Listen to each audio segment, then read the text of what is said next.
Christina asking, from your experience with writing your memoir, how difficult is it sharing your life's most difficult and vulnerable moments with the rest of the world, knowing you'll be criticized? I want to write my own memoir, but nervous about being judged. How do you push through barriers and not be held back? Well, that's a great question. It's a complicated question. Or not complicated. There's multiple parts to it. One is that I am writing my memoirs right now, and every time I say that out loud, I just feel like such a douche. Like,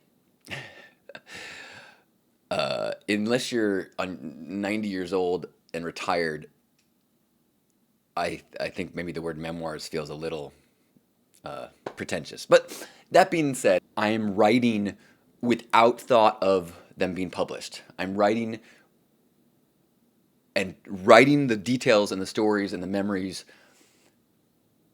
with giving myself permission to not publish them. Because otherwise I get caught up and I go, wait a minute, what if my dad read that? Or wait, if that was public, I would never be able to work or speak at a school ever again.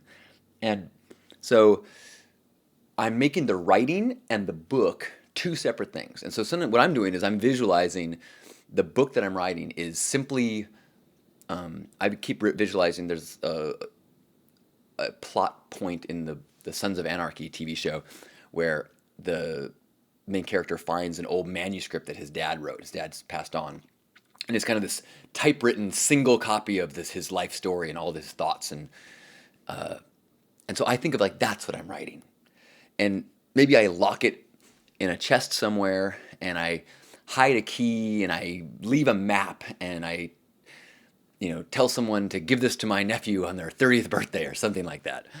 And so that relieves me of that editing process while the flow is happening. And I'm working with Jesse Gross, who's my coach, and helping me to encourage me through those times and just let the process of writing happen without that attachment to judgment. So that's how I'm really, there's a lot. I mean, the stories that I'm writing is not what I set out to write. I set out to write a collection of the wisdom of Hug Nation, and what I've been doing is writing down the adventures of the last 20 years. And a lot of those adventures are not family friendly. I guess it depends on who your family is. But, so the other part of it, and this has been a process that's happened to me over years and years and years, maybe just years and years. I'm not that old, but I have been sharing these. Hug Nation is 15 years old, and I was sharing stories online longer before that, and I learned before that the power of vulnerability. We did an exercise at this thing I went to on Sunday night, where we were asked to share something that we're afraid of somebody knowing about us to a stranger. And a lot of people, it was this very scary experience. And then once they shared it, they realized it wasn't so hard and it actually felt good to, reveal this.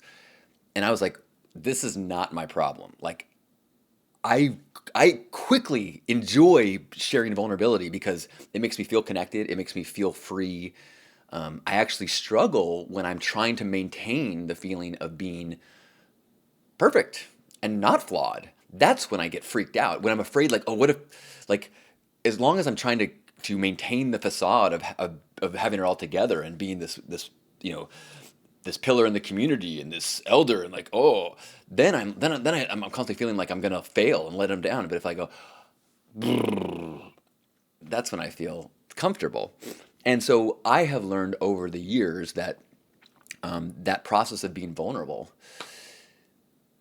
is, despite the fear that it's going to make you feel weak, is the opposite happens. When you lay out your insecurities and your fears and name them and own them, they no longer can be ammunition against you.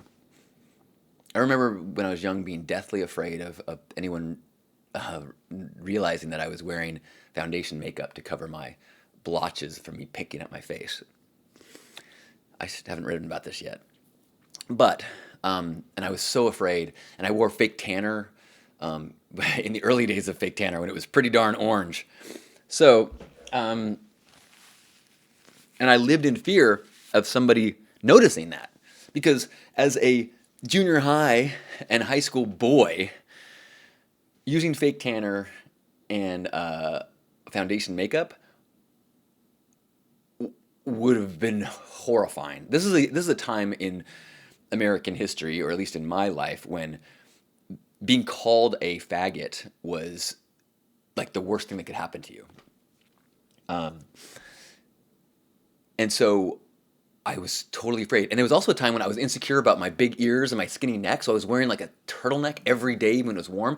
And like Sunday I would come home from school and I would see like makeup on my turtleneck. And I'm like, did anybody see that? And then one time somebody said, your skin looks kind of orange. And I'd been practicing, thanks to the help of my friend Scott. And I said, oh, it's because I wear fake tanning lotion and it kind of has an orange tint to it. And they were like, oh, okay. Like once I put it out there, it was no longer a rock you could throw at me. It was a rock that was part of the foundation of who I am. Yeah, it's not awesome, but it's real. And if you want to judge me from that place, you're a jerk. You haven't discovered something. You haven't, I found out who you really are. Like, no, I told you who I really am. You're now a jerk if you take advantage of that. And if you judge someone based on their truth, it has everything to do with you. If you judge me based on what I'm trying to present myself as, if I'm trying to pretend like I've got it all together and I've got perfect skin, and you go, you don't have perfect skin, then it's, I failed. But if I go, oh, I don't have perfect skin, and you go, you're lame for not having perfect skin, it's like, that's like, I mean, would you tease someone who has muscular dystrophy? Would you tease someone for being short? Would you make fun of a flower because you don't like the color? Would you not appreciate a cloud because the shape is wrong? No, those are the things, that's how those things are made. That's how the creator created those things. You don't like them as they are truthfully? Take it up with the boss. And so I find that to be a very liberating thing. And it actually has been the impetus for so much of my path and my sharing and my oversharing as a tool towards liberation. So yes, it can seem scary. But one, you don't have to share anything. Getting it out is a different process than sharing it.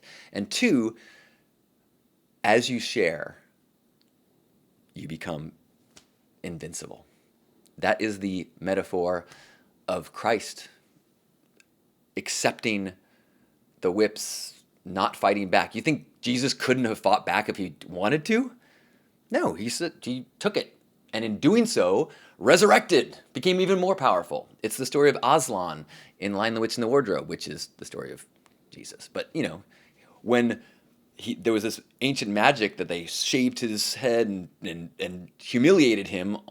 I don't know if you remember your Lion, the Witch, and the Wardrobe. But he came back more powerful. It is the same with us. When we are not afraid, when we don't try to hide our truth, we are anchored, connected to the one, to the divine, to our power, and you can't be hurt. So good luck with your journey into self-expression, and if you choose to, sharing it. I would love to read anything that you want to share that's a little scary, because that's the good stuff. Seriously. If you had, I mean, in the epic myth that is your life, would you want to look back and be like, oh, cool, my life was like this bubblegum, no real fear, no scary stuff, like really even keel, pina coladas on the beach, that was my life. You'd be like, oh, that's a lame story. Who would read that? You want to be like, oh, I battled a dragon, and then I had all this doubt, and then I met the wizard, and then, Luke Skywalker, all that stuff. Hero's journey. That's the good stuff. So good luck on your journey, and thanks for being a part of mine. I love you. Cree said that, quoting Amy Schumer, you can't fat shame someone who's not ashamed. Boom! Exactly.